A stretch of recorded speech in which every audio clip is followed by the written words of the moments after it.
This is the book of Second Ezra, chapter 8, verse 50. For many great miseries shall be done to them that in the latter time shall dwell in the world, because they have walked in great pride. And all the stage is being set by Yahawashi using these devils to bring many, many great miseries on the earth, man. First and foremost, before I get started, I want to thank Yahawashi for putting the spirit on me to do this lesson. I want to give all praises, honor, and glory to Yahawah, Bahasham, Yahawashi, Bahasham Rakakadash. I want to give double honor to the apostles and the elders of GMS who teach and rule well, who taught me this truth. Salutation, brothers and sisters that are out there listening and learning, fighting this good fight of faith. And salutation, my fellow brethren that are pushing this word in all truth and sincerity. To you all, I want to say shalom. And I pray that this lesson be edifying to the elect. So I got a couple articles I want to touch on today. Well, one article and then in the news, different headlines for other articles, you know. But going into this what's going on with these egg rationing. One of the brothers had said on the group chat, a store he had went to, and they were saying, due to shortages, people could only get, I believe it said 2 cartons of eggs. I seen that at a Target that I went to a couple nights ago, when I was working. So, this is happening, man, So let's read a little bit of this. I have a little bit of a video down here, matter of fact, let me, before I forget, um,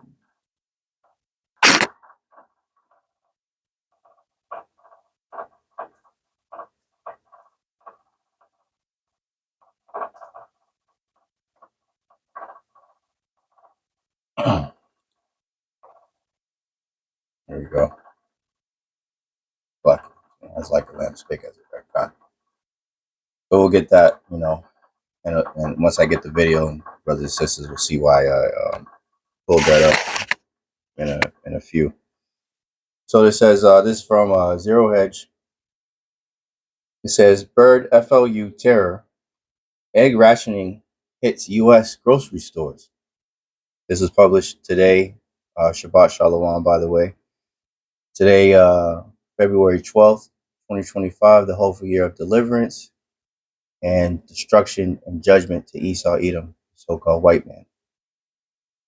And it says an accurate accounting of just how many chickens have been slaughtered in the name of the science and in the name of combating a bee that has never been shown to transmit from human to human and is vanishing, uh, vanishingly rare, even with the occasional fraudulent PCR positive they can gin up, would be difficult to ascertain. But even by corporate state media metrics, it's in the hundreds of millions via CBS News, whether it's ducks or chickens, since the current strain of bird FLU H5N1 reached the United States in 2022. Over 148 million birds have been ordered euthanized. It's a staggering number. There is no doubt that Jody Guest, a professor of epidemiology with Emory University's Rollins School of Public Health in Atlanta, but it is and always has been a policy across administrations with the USDA that is that this is how they handle infections like this among poultry. And as we've seen the bird FLU move across species, it becomes even more important to try to contain that infection in the flocks that it's in so that we don't continue to see spread. It says, I'm no supply chain logistics guru, but it seems to me that the coordinated killing of hundreds of millions of things, of the things that pop out eggs might put a dent in egg production. Exactly. That's a matter of fact. Let's get that.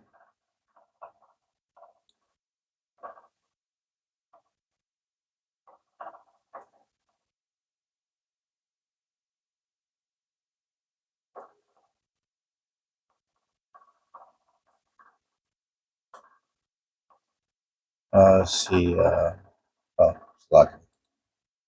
The habit of mind. Control.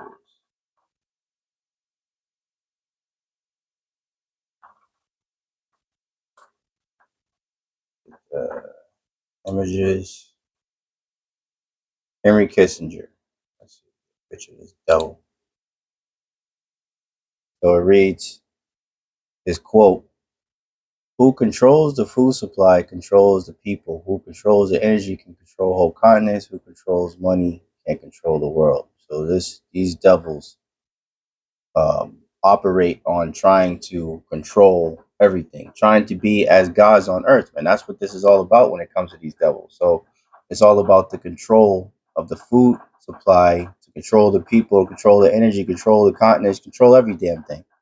They're trying to be as the most high, but they are indeed the basis of men.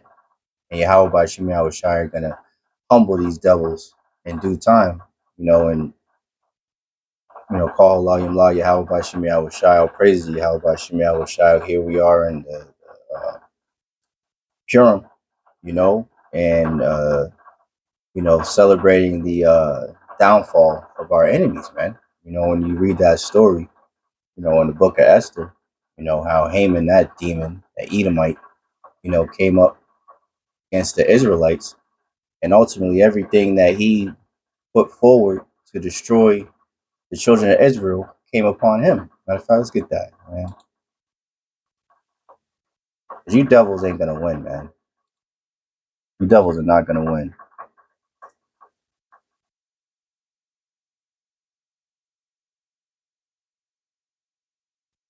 Everything that you're doing is gonna fall upon you, damn devils. This is Ecclesiastes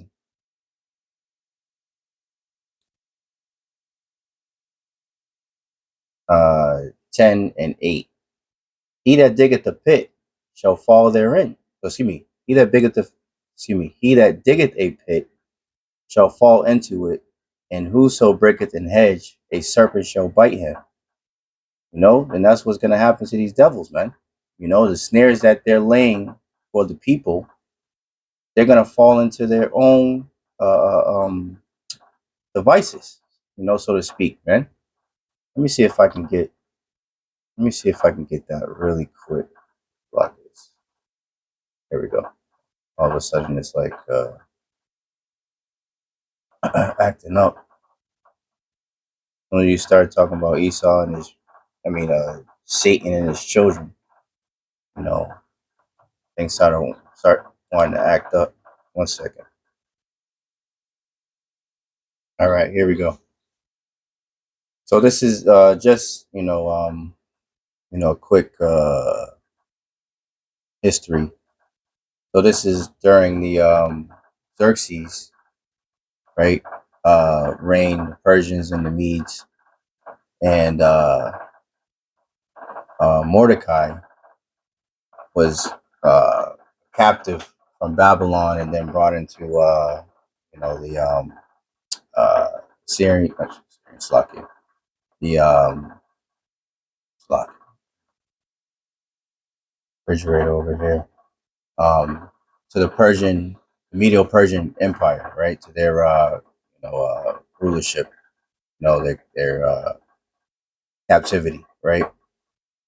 So Mordecai, who was an Israelite, who was actually a Benjaminite, his uncle was uh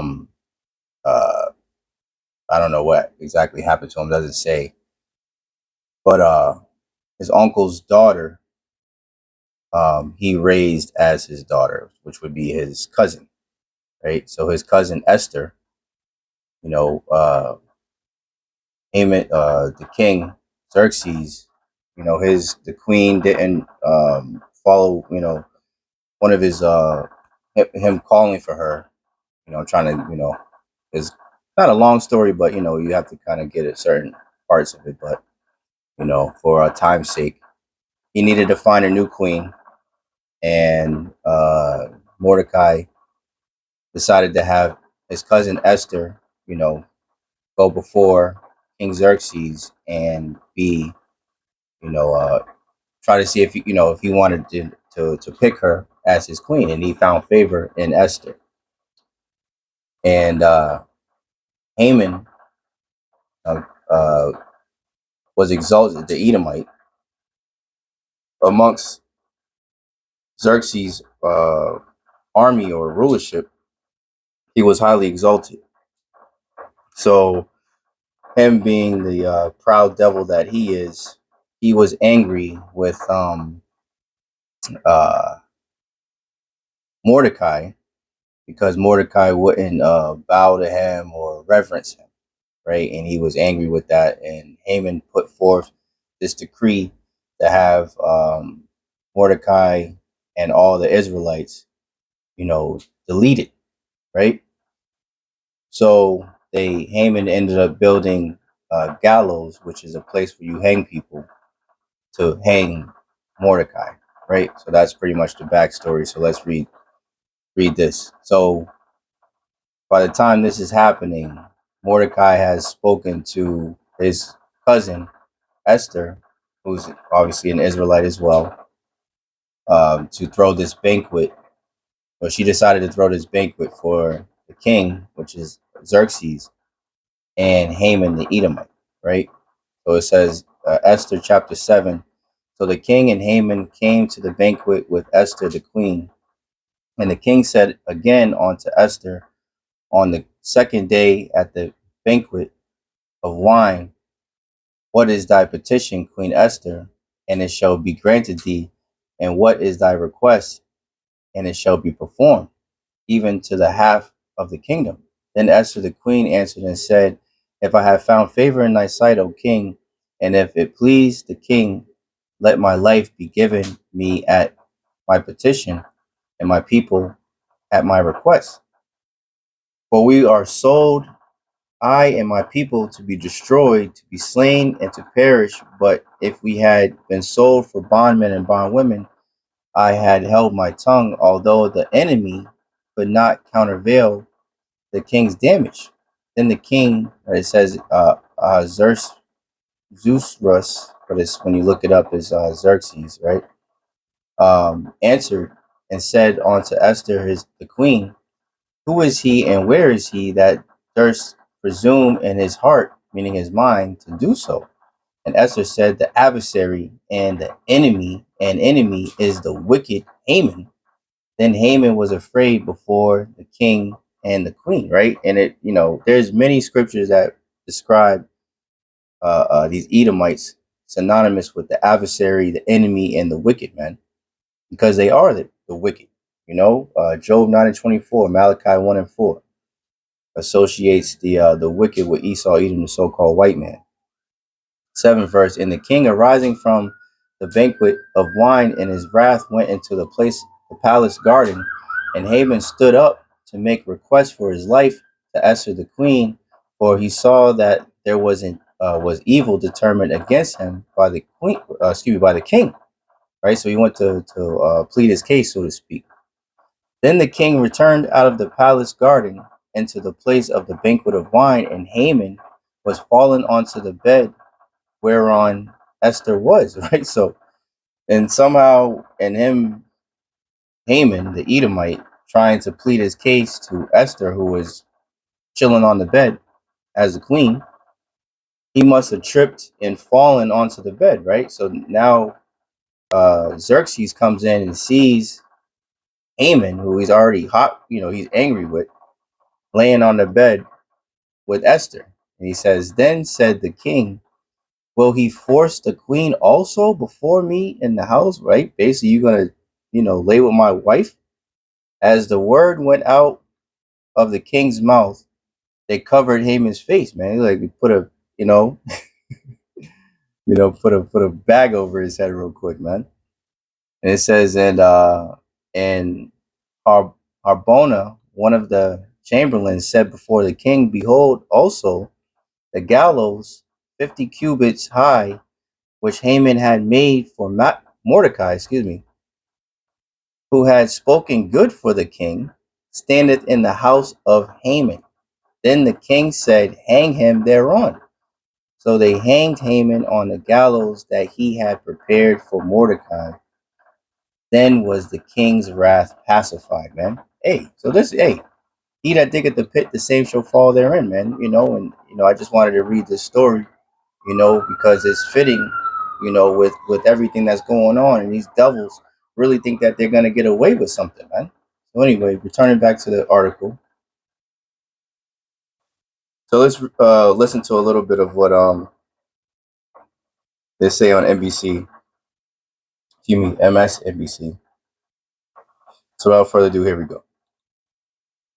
While the price of basically everything keeps rising. Remember, Trump mainly won on the economy, right? He won on the groceries. I won on two things: the border, and more than immigration. They like to say immigration. I break it down more to the border, but I won on the border and I won on groceries. It's a very simple word, groceries. Like almost, who uses the word? I started using the word, the groceries, and I won an election based on that. We're going to bring those prices way down. I think he genuinely thinks he invented the word grocery. Okay, that was then. Yet in the week since his inauguration, we have seen the groceries and all the other prices increasing almost across the board. According to a data assembly index, Meal Solutions, the meal services for ready-to-eat options are up 4.4%. Baking items up 2.8%. Candy, gum, 6.2%. Grain, beans, and pasta up 2.2%. Egg prices, which we are making a point to track here on the show, are now more expensive than at any point in the last decade. It's gotten to the point where even Fox is asking him about it, and he's... Right. So this brings me to this scripture, Revelation 13 and 11, right? Because many Jakes, many Edomites, and many other heathen, alike, were truly believing that this devil, Trump, DJ Trump, would be the savior of Babylon. And we're going to find out, and people are finding out, that he's just another devil, just like Biden, man. Revelation 13 and 11. And I beheld another beast coming up out of the earth, and he had two horns like a lamb, right? So it represents the two horns. This beast, another beast is Babylon, and the two horns represent the two-party system, right? Republicans and the Democrats. Just as in ancient Rome, it was the patricians and the plebeians, the two-party system, right? This is Rome revised, man. Rome with a cell phone. This is that deadly wound being healed. When Rome fell, and they were, the Lord had them down for 1,000 years, and then the Lord said that for a short season. Matter of fact, let me grab it.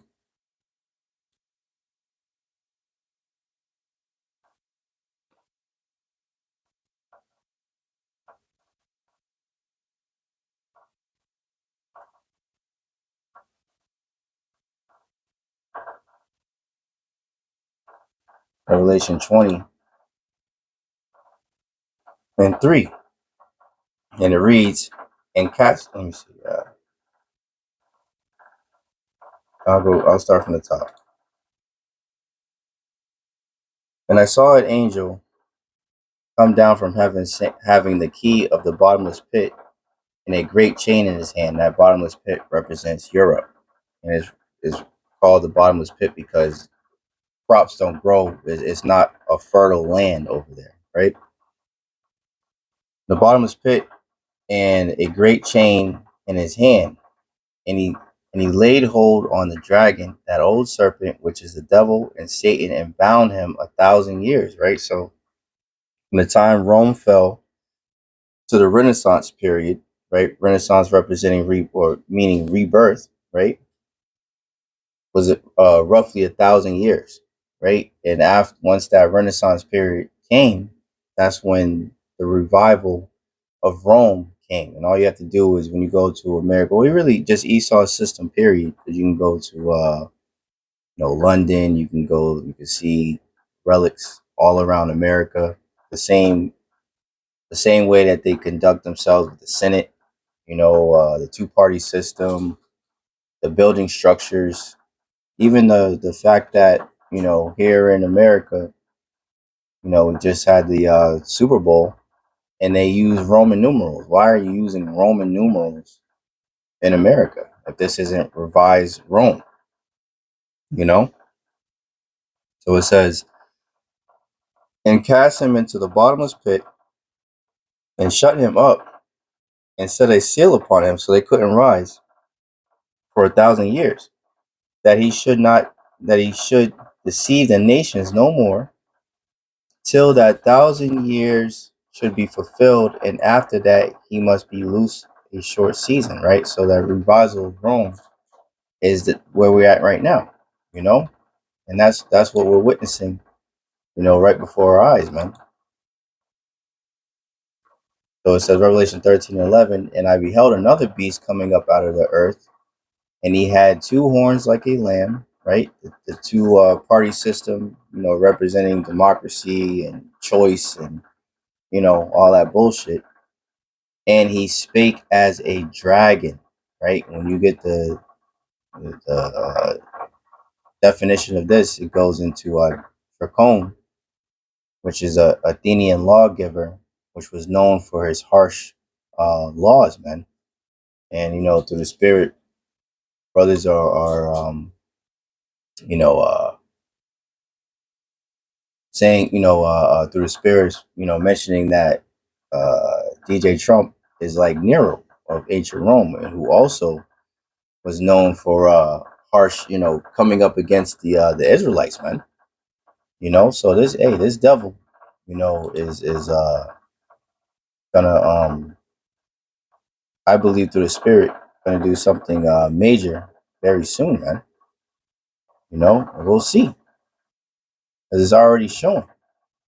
Let's get some of the news right here, because as the scriptures say, a couple, 2nd Ezra 15:11. But I will bring them with a mighty hand and a stretched out arm, and will smite Egypt with plagues as before. Right? So this is talking about ancient Egypt. This is talking about spiritual Sodom and Egypt, which America is known as spiritual Sodom and Egypt. Egypt represents bondage. Right? So we are, as the scriptures say, we are yet this day in our captivity. Who's the we? The Israelites, so-called blacks, Latinos, and Native Americans, right? The Lord said he's going to smite Egypt with plagues as before and will destroy all the land thereof.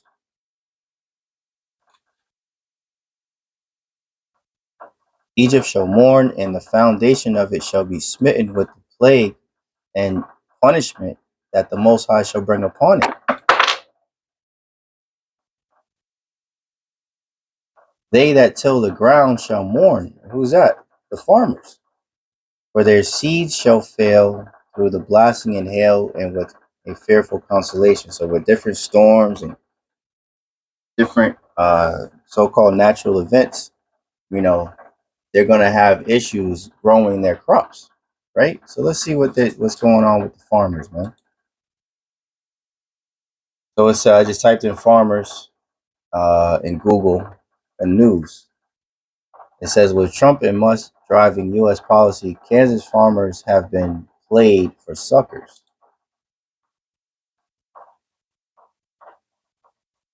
It says, back in November, I wrote a column for Kansas Reflector that discussed the likely adverse effects of President Trump's proposed tariffs on U.S. farmers. The piece noted that 398 million acres of cropland had been added to the mix around the world since the start of this century, notably in tropical regions such as Brazil and India. There is increasing competition for U.S. farmers and export markets. The United States alone cannot absorb all that we produce here. Many farmers voted for Trump because he promised less regulations and greater prosperity for American farmers. This hard truth is that, like most of the folks who voted for Trump, farmers failed to do their homework about the reality of the new administration. All of this has occurred in the context of higher input costs and tight margins for virtually all crops. We're now living and working in an environment where the only constant is chaos, man. And this is what they want: order out of chaos. Chaos produces uncertainty, and that leads to loss of trust. The buyers of U.S. farm products are not going to deal with nations that cannot be trusted. There are plenty of options in today's world for those buyers to bypass the United States. Why on God's green earth would they put up with the insanity that we have in Washington now? Right. So this is what it is, man. They're completely dismantling the uh the food supply, man. They're completely dismantling it. They're with this bird FLU, so they're killing off all the poultry. They're saying that the cows, are farting too much, so they're producing too much toxins into the air, so they got to get rid of them. You know, so and they're saying at the same time that people need to eat bugs. I mean, so this is what it's all about. We're not ignorant of Satan's devices, man. So let's get another one. Let's get a couple more. Read a couple more. I don't want to make this too long. This is from France 24. It says U.S. farmers say Trump let them down with spending freeze. U.S. farmers caught up in Donald Trump's short-lived attempt to freeze all federal funding descended on Congress Tuesday to demand. Let me see what it says. Uh, to demand. Fuck. Answers after grants to their politically influential sector were paused. Right. So both parties, two horns like a lamb. They're both, speaking these peaceable words, but war is in their heart, man. This is from BBC. Somerset rural crime still a huge problem for farmers. Farmers in Somerset say they have seen a huge increase in thefts with trucks, trailers, and machinery being stolen. Farmers reap a bitter harvest when Trump's administration freezes USDA funds. Oklahoma farmers react to U.S. aid funding freeze.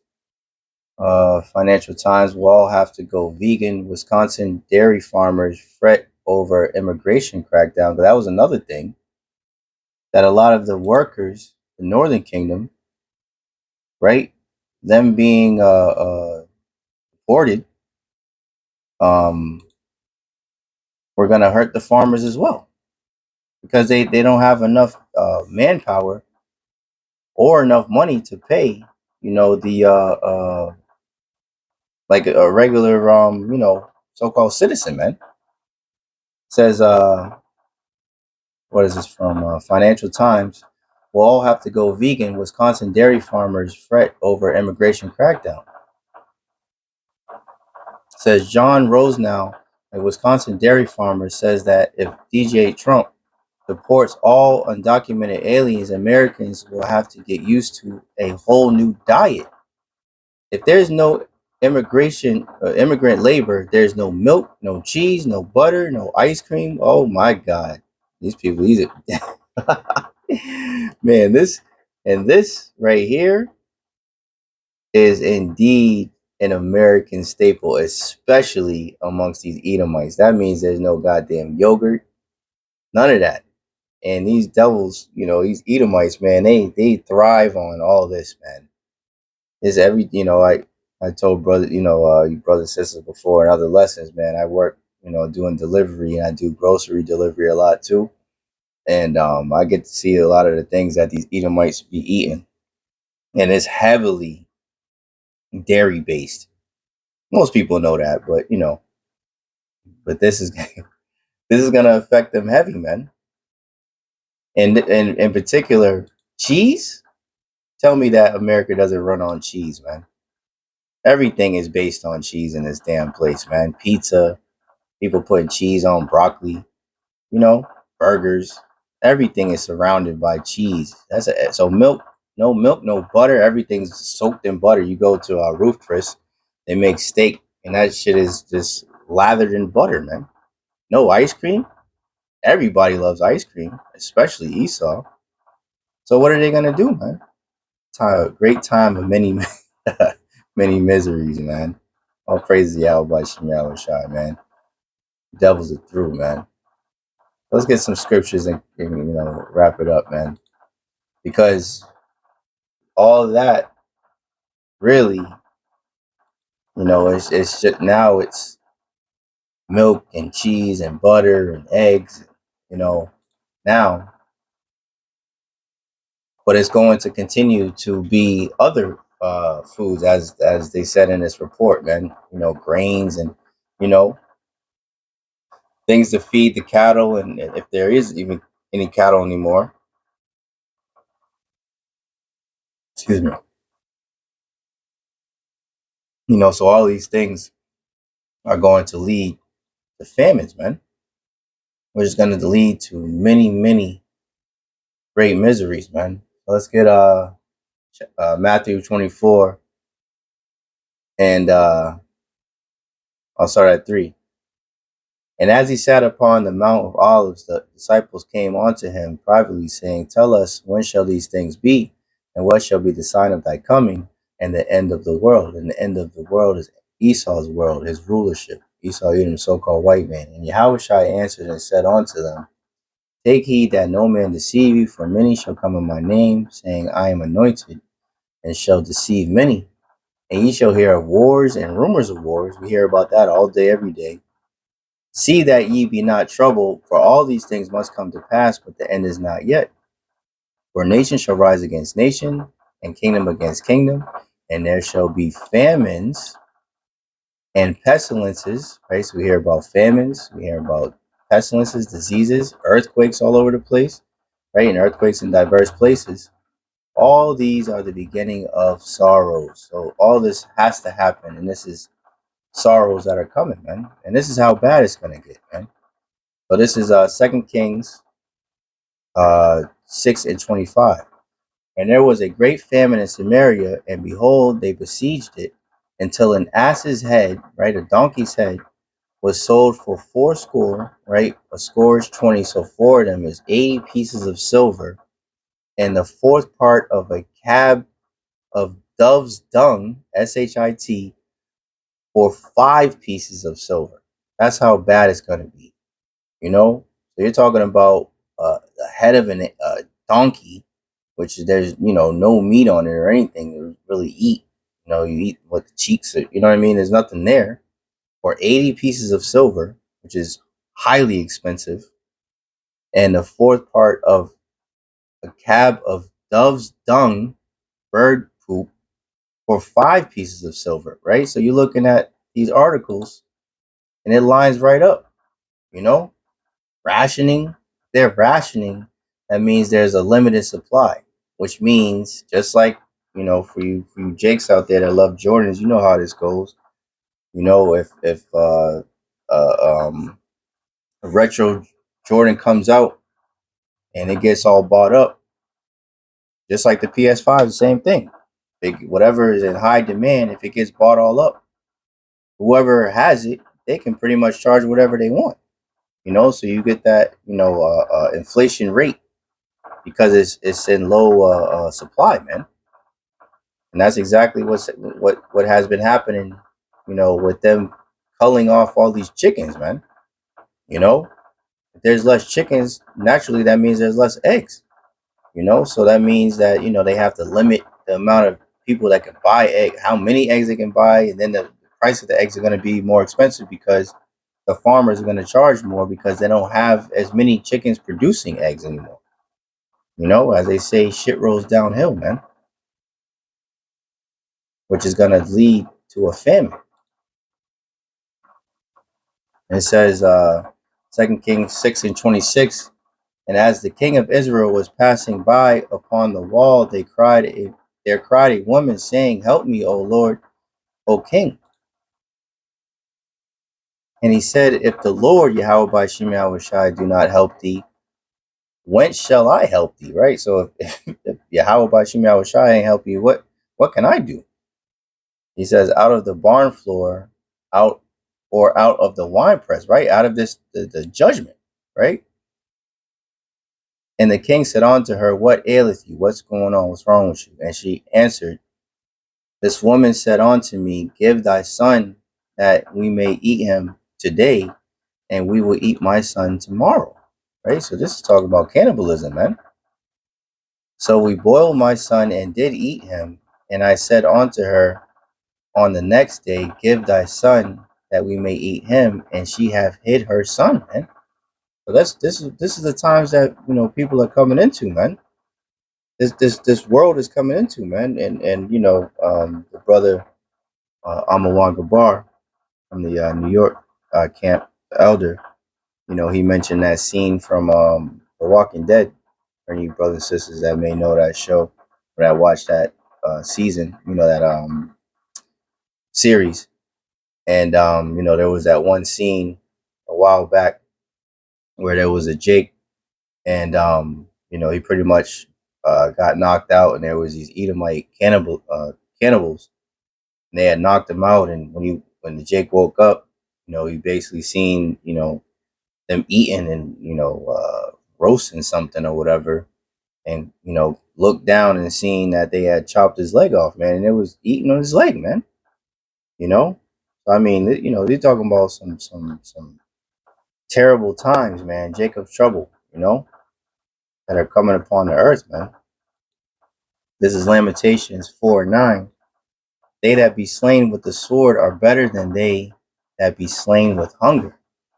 For these pine away, stricken through for want of the fruits of the field, man.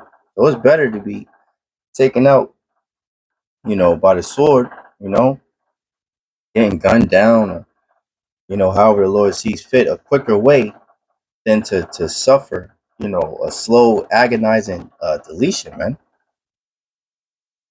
It's gonna be, man, gonna be bad, man. This is Ezekiel 5:16. When I shall send upon them the evil arrows of famine, which shall be for their destruction, and I will send, in which I will send to destroy you, and I will increase the famine upon you, and will break your staff of bread, man. So all this destruction is coming from Yahawah by Yahawashi, man. To a city, coming to a city near you. 2 Ezra 6:22. And suddenly shall the sown places appear unsown. A society that is, put together, and everything's flowing the way it's was designed to do so, will suddenly go into chaos, man. The full storehouses shall suddenly be found empty, man. So as they continue to you know attack the cattle and attack the poultry, there's going to be more and more shortages at your neighborhood grocery store, man, and it's only going to continue to get worse. Let me see. Yeah, so let's, and I always like to end off with, but how about Yahawashi are going to take care of their elect, men. So this is Isaiah 65:13. Therefore, thus saith the Lord power, behold, my servants shall eat, but ye shall be hungry. Behold, my servants shall drink, but ye shall be thirsty. Behold, my servants shall rejoice, but ye shall be ashamed, man. And this is what we hope and pray for, that we have been singing the Lord's song in the right tune, and giving diligence to make our calling and election sure, man. And hoping that we've been our works are appeasing to Yahweh by Yahawashi, that we may receive mercy. That the scriptures say, in thy wrath remember mercy. And we hope and pray that Yahweh by Yahawashi remembers mercy upon sincere brothers, man, and we're hopefully of that precious number, that elect, that have forsaken all to follow Yahawashi and the regeneration. We hope, but we're those men, women and children. So that's my last one, and I'll wrap it up. 1 Corinthians 10:13. There have no temptation taken you, but such as is common to man. But the Most High is faithful, who will not suffer you to be tempted above that ye are able, but will with the temptation also make a way to escape, that ye may be able to bear it, man. So Yahweh by Shem Yahawashi going to take care of his elect, man. They're elect. We just have to hope and pray that we're of that number and keep doing, what's appeasing to Yahweh by Shem Yahawashi, that we may obtain mercy. So that's pretty much it. I just wanted to do a